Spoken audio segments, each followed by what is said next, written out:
লগত মই অংশুমান গোস্বামী এগৰাকী শিক্ষকে বাৰে বাৰে মেডিকেল এখন সাৰ্টিফিকেট উলিয়াবৰ বাবে স্বাস্থ্য সঞ্চালকালয়ৰ কাৰ্যালয়লৈ তাতবাতি কৰিব লগা হয় 2000 টকা ঘুষ নিদিয়া পৰ্যন্ত কোনো কাৰণতে মেডিকেল সাৰ্টিফিকেট উলিয়াই নিদিয়ে স্বাস্থ্য সঞ্চালকালয় এনে ধৰণৰ গুৰুতৰ অভিযোগ উত্থাপন হৈছে এতিয়া কৰিমগঞ্জত আমি সবিশেষ জনাম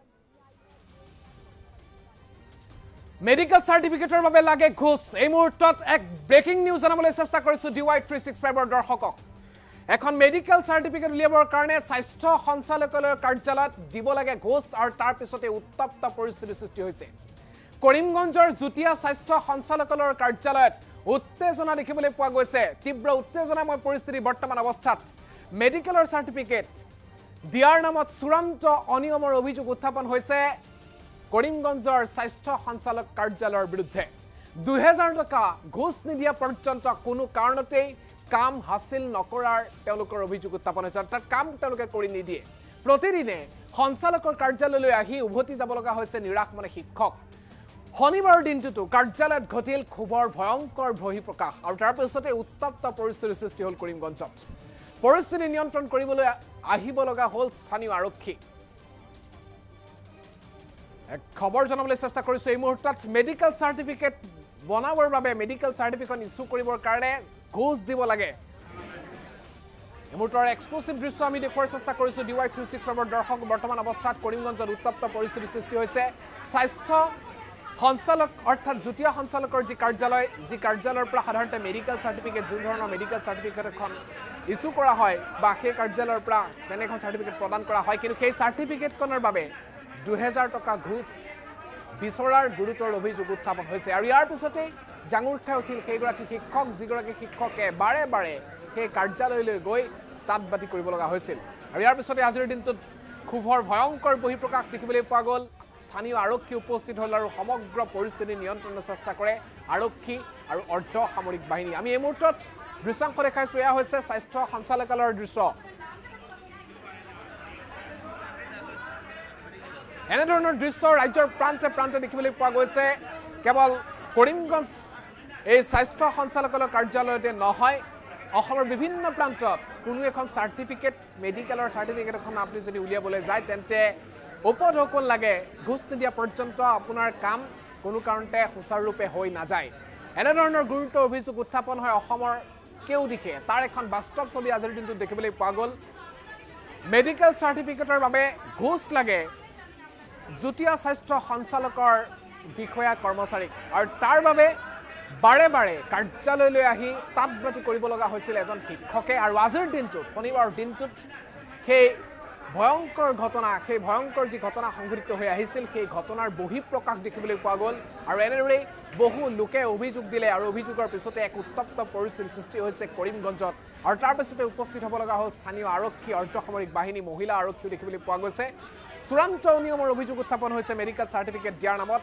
এখন মেডিকেল সাৰ্টিফিকেট সাধাৰণতে কোনো ধৰণৰ ধন বা কোনো ধৰণৰ ঘুষ নোলোৱাকৈ এখন মেডিকেল সাৰ্টিফিকেট ইস্যু হ'ব লাগে কিন্তু তেনে কাম কৰিবলৈ যাওঁতে এতিয়া উপঢৌকনৰ প্ৰয়োজন হৈছে সেইসকল চৰকাৰী বিষয়া কৰ্মচাৰীক তেওঁলোকে চৰকাৰী দৰমহা লাভ কৰি আছে তাৰ উপৰিও তেওঁলোকক এতিয়া ঘুষ লাগে উপঢৌকন লাগে এখন মেডিকেল সাৰ্টিফিকেট তৈয়াৰ কৰি দিবৰ কাৰণে মেডিকেল সাৰ্টিফিকেট উলিয়াবৰ কাৰণে এয়া হৈছে অসমৰ বিভিন্নখন চৰকাৰী কাৰ্যালয়ত ঘটি থকা এক ঘটনাৰ বাস্তৱ ছবি অসমৰ বিভিন্ন স্বাস্থ্য সঞ্চালকালয়ত এনে ধৰণৰ ঘটনা দেখিবলৈ পোৱা যায় আজিৰ দিনটোত এনে ধৰণৰ ঘটনা বাস্তৱ ৰূপ দেখিবলৈ পোৱা গৈছে হয়তো উত্তপ্ত পৰিস্থিতিৰ সৃষ্টি হোৱা বাবেহে এনে ধৰণৰ খবৰে এতিয়া বাতৰি শিৰোনাম দখল কৰিছে আমি এই মুহূৰ্তত DY 365 এই বাতৰি আমি আপোনালোকক জনাৰ চেষ্টা কৰিছো স্বাস্থ্য সঞ্চালকালয়ৰ কাৰ্যালয়ত উত্তপ্ত পৰিস্থিতি ঘটনাৰ স্থান হৈছে কৰিমগঞ্জৰ জিলা জুটিয়া স্বাস্থ্য সঞ্চালকালয়ৰ কাৰ্যালয়ত এনেদৰে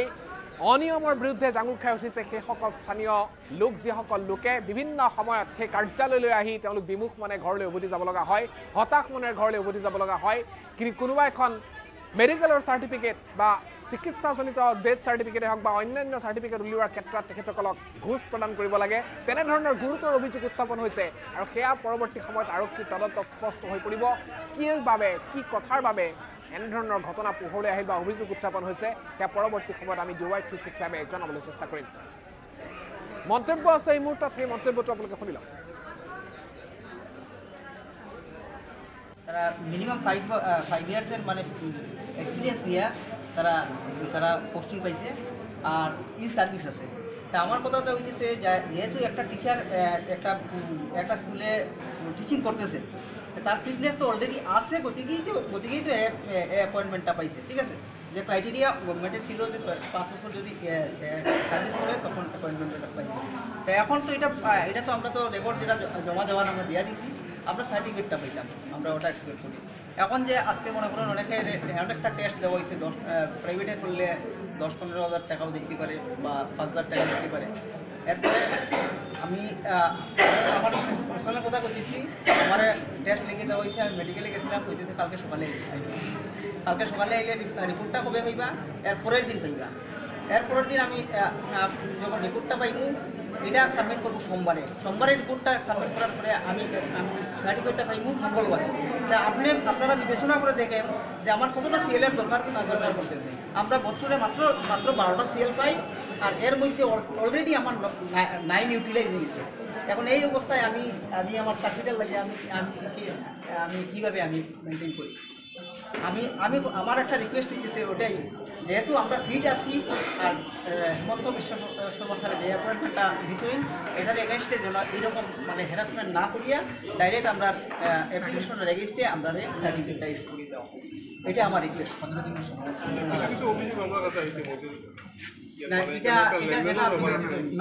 আমরা লেনদেনের ব্যাপারটা আমরা জানি না, তবে এতটুকু জানি কালকে যে মর্নিংয়ে কিছুটা টিচারে জমা দিছি ইভিনিংয়ে পাইছে। কিভাবে পাইছে এটা আমরা আই উইটনেস আমরা। আপনি কবে দিছিলেন? আমি কালকে দিছি। এটা তো শুনতে পেয়েছো কিছু একটা মানে লেনদেনের মাধ্যমে দেওয়া হয়, তাহলে যারা সকালে বিকালে পেয়ে গেল কিভাবে? আপনারা কেন পেলেন? তাহলে আপনারা কেন পেলেন? না আমি এই ব্যাপারে কি আপনি কিছু বলেছেন? না এই ব্যাপারে আমরা দিয়ে দিয়েছেন রেগুলার অ্যাপয়েন্টমেন্ট। হ্যাঁ, তো রেগুলার অ্যাপয়েন্টমেন্টের যে অর্ডার কপি এসেছে সেই ক্রাইটেরিয়া অনুযায়ী আমাদের একটা হেলথ সার্টিফিকেট লাগবে। তো হেলথ সার্টিফিকেট এবং এফিডেভিট ইত্যাদি লাগবে। তো এফিডেভিটের কাজ হয়ে গেছে আমাদের। হেলথ সার্টিফিকেটের জন্য গতকালকে আমরা এখানে এসেছি। স্পেসিফিক একটা ফরম্যাট আছে ওদের, সেই ফরম্যাটে আমরা সমস্ত কিছু লিখে সঙ্গে আমাদের আইডেন্টিটি প্রুফ আর অ্যাপয়েন্টমেন্ট অর্ডারের জেরক্স দিয়ে আমরা জমা দিয়ে গেছি। সকালে জমা দেওয়ার পর অফিস স্টাফ ফিমেল একজন ছিলেন, উনি আমাদেরকে বলেন যে গতকালকে ইভিনিংয়ে একটা লিস্ট হবে দেওয়া, সেই লিস্ট অনুযায়ী আমরা মেডিকেল বোর্ডের সামনে যাবো এবং আমাদেরকে সার্টিফিকেট হবে দেওয়া।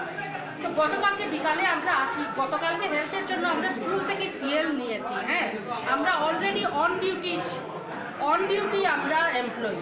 তো সিএল নিয়ে কালকে এসেছি আমরা। এসে বিকালে যখন আবার আমরা কয়েকজন শিক্ষক এসে দেখি কোনো লিস্ট এরকম এখানে রাখা নেই। তখন আমরা আবার অফিসে যাই। ওই ফিমেল স্টাফ আমাদেরকে ইনফর্ম করেন এটা যে আজকে সকাল 11টার সময় আমরা শিক্ষকরা আসবো, কালকে যারা অ্যাপ্লাই করে গেছি, এবং আমাদেরকে মেডিকেল টিম হেলথ সার্টিফিকেট দেবে। আজকে আবার আমরা স্কুল থেকে সিএল নিয়ে আমরা 11টার সময় এসেছি।